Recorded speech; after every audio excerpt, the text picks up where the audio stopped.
રાજ્યમાં આ વર્ષે અત્યાર સુધીમાં છેલ્લા 4 વર્ષનો રેકોર્ડ બ્રેક 124.99% વરસાદ પડી ચૂક્યો છે। છેલ્લા 10 વર્ષમાં સૌથી વધુ વર્ષ 2019માં 47.70 ઇંચ એટલે કે 146.70% વરસાદ ગુજરાતમાં પડ્યો હતો।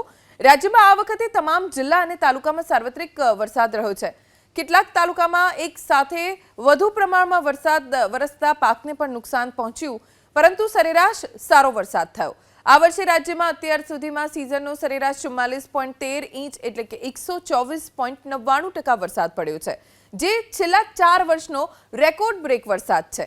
આ પહેલા વર્ષ 2023માં 37.92 ઇંચ એટલે 108.16% વરસાદ, જ્યારે વર્ષ 2022માં 41.51 ઇંચ એટલે 122.9% વરસાદ વરસ્યો હતો, જ્યારે વર્ષ 2021માં 33.9 ઇંચ એટલે 98.48% વરસાદ વરસ્યો હતો, જ્યારે વર્ષ 2019માં અને વર્ષ 2020માં ધોધમાર નવા રેકોર્ડ સાથેનો વરસાદ પડ્યો હતો। 2019માં 47.70 ઇંચ એટલે 146.70% અને 2020માં 45.48 ઇંચ એટલે 136.85% વરસાદ ખાબક્યો હતો।